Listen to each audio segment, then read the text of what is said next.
15 अगस्त 1975 ढाका। सुबह के सारे रंग खून में डूब गए। ना सूरज निकला ना रोशनी, सिर्फ गोलियों की गूंज थी। एक घर जहां आजादी का सपना लिखा गया था, आज वहां मौत लिख रही थी अपना फैसला। आर्मी के ट्रक्स ने धान मंडी 32 का गेट तोड़ दिया। अंदर एक लीडर, एक फादर, एक सपने का आर्किटेक्ट शेख मुजीबुर रहमान, और उसके साथ उसका पूरा खानदान। 3 बेटे, सब खत्म। छोटा बेटा सिर्फ 10 साल का शेख रसूल, वो भी नहीं बख्शा गया। वो घर जहां मुल्क पैदा हुआ था, आज उसी घर में उसका खात्मा लिखा गया। खून, धुआं और खामोशी। एक देश सो गया, एक दौर खत्म हो गया। लेकिन मौत सबको नहीं ले गई। दूर वेस्ट जर्मनी में 2 बहनें एक न्यूज़ बुलेटिन सुन रही थीं और एक पल में उनकी दुनिया बिखर गई। उनमें से एक लड़की चुप थी, पर उसकी आंखों में आग थी। उसने कहा कुछ नहीं, पर दिल में लिख लिया, मैं वापस आऊंगी। साल गुजरे, एक्साइल, दुख, तन्हाई सब सहा। फिर आई एक फ्लाइट और ढाका के रनवे पर उतरकर एक खामोश सी आवाज ने कहा, मैं अपने बाप का सपना पूरा करने आई हूं। लोगों ने देखा वो लड़की जो मौत के समंदर से बची थी, अब ताकत के दरिया में तैर रही थी। कैमरास चले, स्लोगन्स गूंजे और दुनिया ने पहली बार सुना उसका नाम, जो था शेख हसीना वाजिद।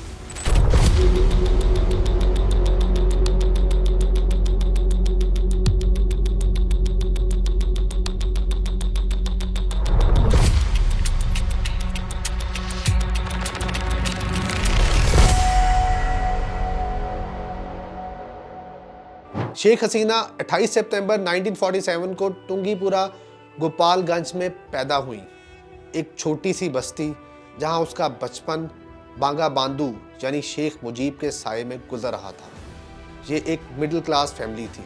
शेख मुजीब के प्रोफेशन के बारे तारीख खामोश है, अलबत्ता हसीना के दादा कोर्ट क्लर्क थे।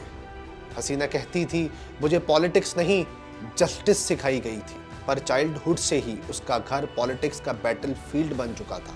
शेख हसीना की स्कूलिंग ढाका में हुई। पॉलिटिक्स से हसीना का ताल्लुक कॉलेज डेज से ही था। ईडन कॉलेज में 1966 से 1967 में स्टूडेंट यूनियन की वाइस प्रेसिडेंट रही और उन्होंने 1973 में ढाका यूनिवर्सिटी से बंगाली लिटरेचर में डिग्री ली। 1967 में उनकी शादी हुई एमए वाजिद मियाँ से, एक न्यूक्लियर साइंटिस्ट। वाजिद मियाँ इंडिया के भाभा एटॉमिक रिसर्च सेंटर में रिसर्चर भी रहे और बाद में बांग्लादेश एटॉमिक एनर्जी कमीशन के चेयरमैन बने। दोनों के 2 बच्चे हुए, सजीब और साइमा। फैमिली सिंपल थी, पर फेट ने सिंपलिसिटी अलाउ नहीं की। 2009 हसीना का साथी डॉक्टर वाजिद मियाँ दुनिया छोड़कर चला गया। वो सिर्फ शौहर नहीं, उसकी खामोश ताकत था। बांग्लादेश 1982, जनरल हुसैन मोहम्मद इरशाद ने मिलिट्री कू किया और डेमोक्रेसी रेल कर दी। शेख हसीना ने डिक्टेटरशिप को खुला चैलेंज दिया। हाउस अरेस्ट, जेल, धमकियां सब सही, लेकिन वो दोबारा एग्जाइल नहीं गई। उसने कहा, मैं यहीं मरूंगी, लेकिन चुप नहीं रहूंगी। 1980s में उसने सड़कों को अपनी पार्लियामेंट बनाया। स्टूडेंट्स और यूथ उनके पीछे खड़े हुए। बॉम्ब अटैक्स हुए, असैसिनेशन अटेम्प्ट्स हुई, एक बार 1983 में, एक बार 1985 में, लेकिन वो हर बार मौत को आंख दिखाती रही। 1990 शेख हसीना और उसकी राइवल खालिदा जिया, जो एक दूसरे की दुश्मन थी, लेकिन एक दिन डिक्टेटरशिप के खिलाफ इकट्ठी हो गई। ढाका की सड़कों पर लाखों लोग निकल आए और जनरल इरशाद को रिजाइन करना पड़ा। 1991 इलेक्शन हुआ, हसीना हारी, लेकिन उसने कहा, ये हार नहीं, ट्रेनिंग है। अगले 5 साल स्ट्राइक्स, प्रोटेस्ट और केयरटेकर डिमांड। उन्होंने पार्लियामेंट का बायकॉट किया और देश को रुकने पर मजबूर कर दिया। 1996 फाइनली इलेक्शन हुआ और 21 साल बाद एक बेटी जो कभी एग्जाइल में थी, अब मुल्क की कुर्सी पर थी। Sheikh Hasina, the daughter of the father of the nation, अब खुद अपने देश की मां बन गई थी। लेकिन ये तो बस शुरुआत थी, असली हसीना अब शुरू होती है। 1996 ढाका की सड़कों पर फिर एक बार गूंजा जॉय बंगला। इंडिया के साथ गंजीज वाटर ट्रीटी साइन हुई और चिटागोंग हिल ट्रैक्स के जंगलों में पीस लिखा गया। लेकिन जैसे हर दौर में होता है, शुरुआत में तालियां और एंड में सवाल। प्राइसेस बढ़े, करप्शन भी बढ़ी और पावर सेंट्रलाइज होने लगी। ऑपोजिशन चलाई कि अवामी लीग डेमोक्रेसी को अपने घर ले गई है। 2001 फिर से इलेक्शन हुआ और हसीना हार गई। पर यह हार एक सियासी डिफीट नहीं थी, ये थी पर्सनल दुश्मनी की शुरुआत। नए हुक्मरानों ने उनके सपोर्टर्स को सड़कों पर कुचला। 21 अगस्त 2004 ढाका, अवामी लीग की रैली स्टेज पर हसीना, हाथ में माइक और लोगों का समंदर। अचानक धमाका, ग्रेनेड्स, 24 लोग मर गए। उनकी पार्टी के साथी, उनके अपने लोग, सब खून में लिपटे हुए। हसीना बच गई लेकिन अपनी सुनाई खो दी। उस दिन से एक सॉफ्ट लीडर स्टील में बदल गई। 2007 में शेख हसीना को करप्शन के इल्जाम में जेल भेज दिया गया, लेकिन जेल भी उसका जज्बा तोड़ ना सकी। 2008 एक साल बाद जब वो रिलीज हुई तो वतन के हर पोस्टर पर एक ही नाम था, शेख हसीना। दिसंबर के इलेक्शन में उसकी अवामी लीग ने लैंडस्लाइड विक्ट्री ली, 230 सीटें। एक बार फिर वो प्राइम मिनिस्टर, लेकिन इस बार अलग। अब वो ऑपोजिशन लीडर नहीं थी, अब वो सिस्टम थी, और सिस्टम का रूल सिंपल होता है, अब हार मेरी डिक्शनरी में नहीं। जिस औरत ने गोली, जेल और जिल्लत झेली, उसने सीख लिया पॉलिटिक्स इंसाफ नहीं, सर्वाइवल का खेल है। शेख हसीना वापस आई, अब उसके जहन में एक मिशन था। वो mission, never lose again. Garments, GDP, electricity सब तेजी से बढ़ने लगे। वर्ल्ड बैंक लिखता है बांग्लादेश आर राइजिंग मिरेकल, लेकिन हर मिरेकल के नीचे एक शेडो भी होता है। ऑपोजिशन, स्पेशली खालिदा जिया और बीएनपी, एक एक करके बंद। जर्नलिस्ट पर केसेस, क्रिटिक्स पर रेड्स और डिजिटल सिक्योरिटी एक्ट ने डिसेंट को जुर्म बना दिया। फिर शुरू हुआ रिवेंज ऑफ 1971।